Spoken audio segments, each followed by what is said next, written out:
1,00,000 మంది శివభక్తులతో కలిసి మహారుద్రాక్ష పూజలో పాల్గొనండి. వెంటనే కాల్ చేసి మీ పేరును నమోదు చేసుకోండి. సుమన్ టీవీ ప్రేక్షకులకు నమస్కారం. నేను మీ అనలిస్టు మందరి కృష్ణారెడ్డిని మాట్లాడుతున్నాను.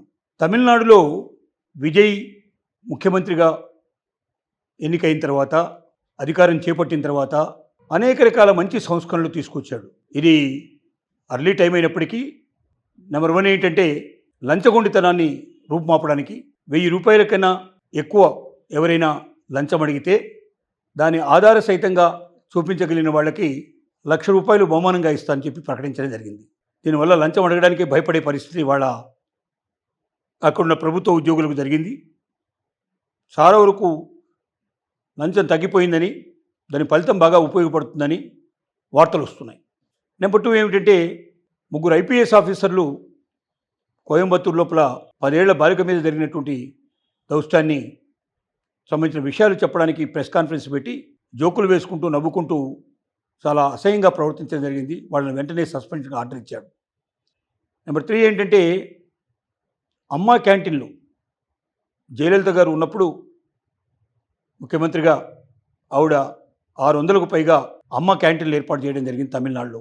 ఆ అమ్మ క్యాంటీన్లని ఇంతకుముందు వచ్చిన డిఎంకే ప్రభుత్వం కూడా, స్టాలిన్ కూడా దాన్ని కంటిన్యూ చేశాడు. కానీ దాంట్లో ఏం మార్పులు చేర్పులు తీసుకురాలేదు. ఇప్పుడు విజయ్ తీసుకున్న నిర్ణయం ఏమిటంటే ఈ క్యాంటీన్లన్నింటినీ మోడరేట్ చేయండి, పాత ఫర్నిచర్ అంతా మార్చేసేయండి, అలాగే ఐటమ్స్ పెంచండి, తర్వాత కుర్చీలు కూర్చోవడానికి కుర్చీలు అట్లాంటివన్నీ అరేంజ్ చేయండి, కస్టమర్స్కి ప్రజలకు ఎక్కువగా సౌలభ్యాలు కల్పించండి, కొత్తగా పెయింట్స్ వేయించండి. కానీ ఎక్కడ మన పార్టీకి సంబంధించిన గుర్తు కానీ మన గురించి గొప్పలు చెప్పుకోవడం కాకుండా ఉన్నదాన్ని ఉన్నట్టుగా ప్రజలకు ఇంకా మేలు ఎక్కువ జరిగేట్టుగా చూడమని చెప్పి ఆర్డర్ ఇవ్వడం జరిగింది. ఇది కూడా ప్రజలందరూ కూడా చాలా మెచ్చుకోగలిగే పరిస్థితి ఏర్పడింది. ఇలాగా అతను చేపట్టిన సంస్కరణలు, ఇచ్చిన ఆదేశాలు ఏవైతే ఉన్నాయో ఇవన్నీ చాలా బాగా ఉపయోగపడుతున్నాయి. ఇదంతా ఒక ఎత్తు అయితే, రెండవది ఏమిటంటే ఇప్పుడు అతని అస్తిత్వానికి ఒక ప్రమాదం ఏర్పడింది. ఏమిటా ప్రమాదం అంటే 108 సీట్లు మొత్తం టోటల్గా టీవీకే పార్టీ గెలవడం జరిగింది, విజయ్కి సంబంధించిన పార్టీ. దాంట్లో ఒక సీటు విజయ్ 2 చోట్ల నుంచి ఎన్నికైపడ్డాడు కాబట్టి తిరుచు సీటు అతను వదులుకోవడం జరిగింది. తద్వారా 107 సీట్లు మాత్రమే ఉండడం ప్రస్తుతానికి అతని సొంతం పార్టీకి సంబంధించినవి. మెజార్టీ నిరూపించుకోవాలంటే మొత్తం 118 సీట్లు ఉండాలి అనేది అసెంబ్లీలో జరగాల్సిన పరిస్థితి. ఆ 118 సీట్లకు గాను తక్కువైనటువంటి 11 సీట్లు, 5 సీట్లు కాంగ్రెస్ గవర్నమెంటు, కాంగ్రెసు వాళ్ళు ఇచ్చినటువంటి సభ్యులు 5 సభ్యులు, అలాగే లెఫ్ట్ పార్టీలో ఒక 4 సభ్యులు 9 మంది, పిసికే అయినటువంటి ఇంకో పార్టీ 11 మంది సపోర్ట్ ఇచ్చారు. ఇది కాకుండా అనూహ్యంగా అనుకోకుండా అన్నాడీఎంకే వాళ్ళు 30 మంది సుమారుగా అన్నాడీఎంకే నుంచి విడిపోయి బయటకు వచ్చి రెబల్ పార్టీ కింద వాళ్ళు ప్రత్యేకంగా విజయ్ని సపోర్ట్ చేశారు. సో బ్రహ్మాండమైన మెజార్టీ ఉంది. ఇంకా 5 ఏళ్ళు నిశ్చింతగా పరిపాలన చేపట్టవచ్చు అని చెప్పి విజయ్ భావించాడు, ప్రజలందరూ భావించారు. కానీ నిన్న మొన్న జరిగిన సంఘటనల వల్ల ఆ 30 మందిలో 4 రెబల్సు రిజైన్ చేయడం జరిగింది. ఆల్రెడీ స్పీకర్ని కలిసి వాళ్ళకి రిజిగ్నేషన్ పత్రాలు సమర్పించారు. మిగిలిన వాళ్ళందరూ కూడా తిరిగి అన్నాడీఎంకే పళనిస్వామి దగ్గరికి గూటికి వెళ్ళిపోయి మేమేమీ వ్యతిరేకంగా లేవు, మేము అనుకూలంగానే ఉన్నాం, మనందరం కలిసి ఏఐడీఎంకేని మనం మళ్ళీ డెవలప్ చేసుకుందాం అని చెప్పి నిర్ణయానికి వచ్చారు.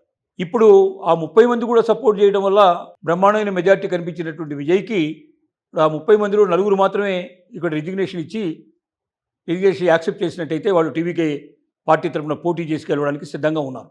అంటే ఇప్పటిదాకా ఇతర పార్టీల మీదనే ఆధారపడి ఉన్నటువంటి టీవీకేకి, అంటే విజయ్కి ఈ 30 మంది పోవడం అనేది, 30లో 26 మంది అటువైపు వెళ్ళిపోవడంతో మళ్ళీ ఒకేసారి ఇక్కడ గొంగళి అక్కడే వేసినట్టు అయిపోయింది.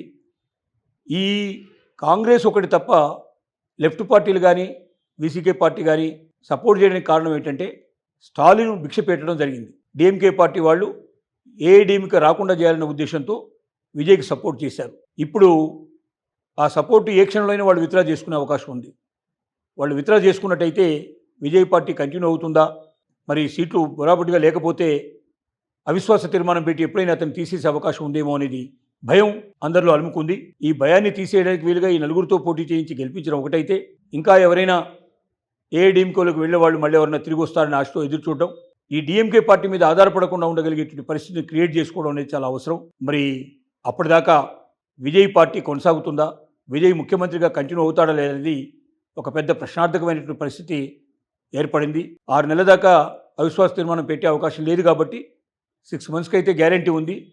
ఈ 6 నెలల లోపల మార్పులు చేర్పులు చేసుకోకపోయినట్టయితే ఆ తర్వాత దినదిన గండం నూరేళ్ల అక్షలాగా విజయ్ ముఖ్యమంత్రిగా ఉంటాడా లేక ఏ క్షణంలో అయినా దిగిపోతాడా అనేటువంటి భయం మాత్రం ఆయన అభిమానుల్లో ప్రజానీకంలో పట్టుకుందని చెప్పక తప్పదు.